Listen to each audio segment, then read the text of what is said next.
Hi, this is Emily from Powerhouse Science Center, and I'm excited to be here for another science story time.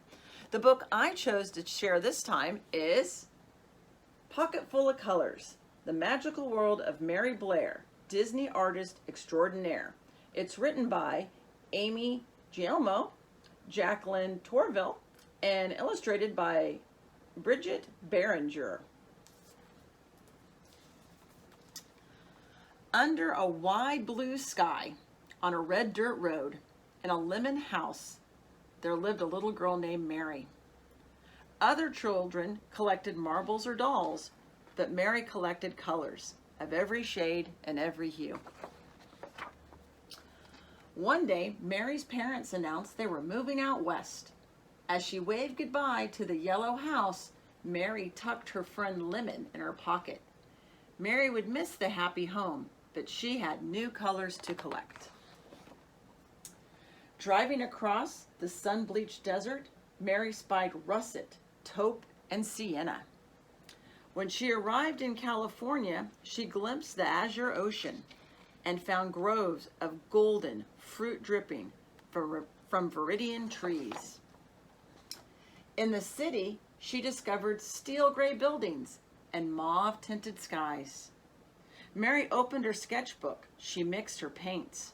She would save these shades for just the right time. When she was older, Mary went to art school.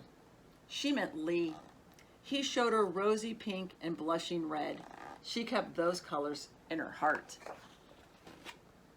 Together, Mary and Lee painted rainbows. But it was the Great Depression and people were poor.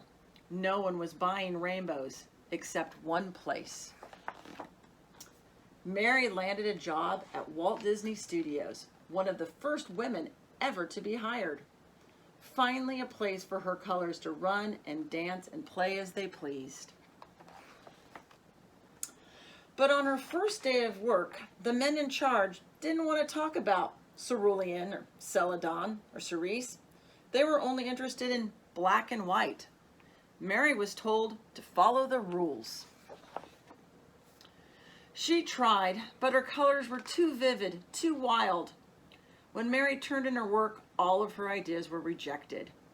Twinkling emerald skies? The men turned them blue. Magenta horses that could fly? The men made them brown and put them in a stable. Peach giraffes with tangerine spots? Her bosses just shook their heads. They didn't know what to make of her art. But Walt, the man who owned the company, did. He loved her colors so much, he asked Mary to join him on a trip to South America to meet some new ones.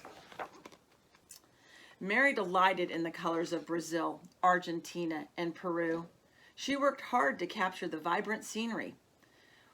When it was time to go home, Mary packed her bags. They burst with fuchsia, teal, aquamarine, indigo, lime green, and banana yellow. After Mary returned to Disney, her concept art for the studio's upcoming films grew even more adventurous as she drew upon the eye-popping shades she'd observed in South America. Cinderella needed a teal pumpkin coach. The caterpillar in Alice in Wonderland could only be aquamarine, and the mermaids in Peter Pan simply had to be lime green. This time, some of Mary's ideas were accepted, but most of her art was still considered too modern, too abstract, and just not right. Mary's colors encouraged her to leave the men with their black lines and strict rules, so she did.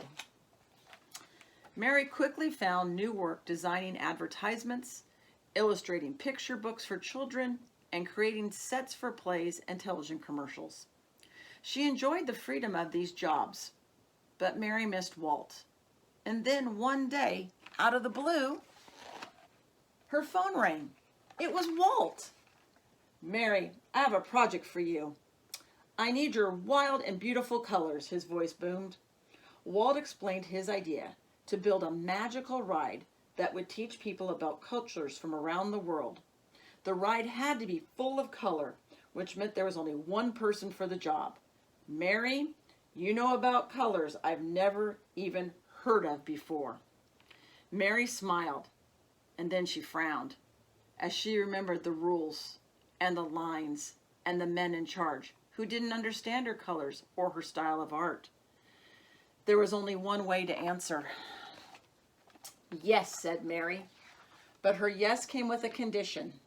This time Mary wanted to be the one in charge. Walt welcomed her on board. Mary's paint seemed to sparkle when she hung up the phone. She had never been to places like China or Morocco or Kathmandu, but her colors had.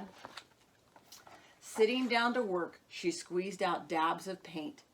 Lemon yellow, aquamarine and azure, mauve, taupe and tangerine, russet, sienna and steel gray, celadon and cerulean and cerise, magenta, teal, indigo, and emerald shined from her palette. And when she picked up her brush, the colors Mary had so carefully collected all of her life took her on a trip around the globe. When the work was done and the ride opened, people gasped in awe. It's a Small World was a sensation. When it was Mary's turn to take the ride, she leaned back in the boat and let her colors wash over her. It was a world of laughter, a world of smiles, and color, color, color everywhere. This, at last, was Mary's world. The end. I hope you enjoyed A Pocket Full of Colors as much as I did. I think it's a neat story about a real person, Mary Blair, who had a super special set of talents and an idea about how she wanted to use those skills, and she never took no for an answer. And I also enjoyed the colors in the story. And from the colors is where there's actually science. Color is made up of light, and light is a kind of energy. Energy we can actually see. And I'm going to share with you a fun little activity using color. Here are the supplies that you'll need to do our color craft. 2 trays, food coloring, foamy shaving cream, some paper, I'm using cardstock, some sort of stick, a toothpick, a bamboo skewer, something like that, and a squeegee. You could also substitute a knife for the squeegee. The first step is put a small layer of foamy shaving cream in a tray.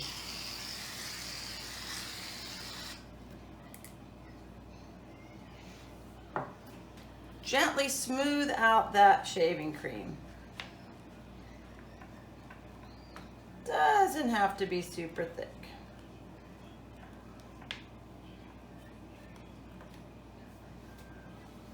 The next step is add some color to your shaving cream. I'm using the primary colors in paint, blue, red, and yellow, because by mixing these, you can get all the colors of the rainbow.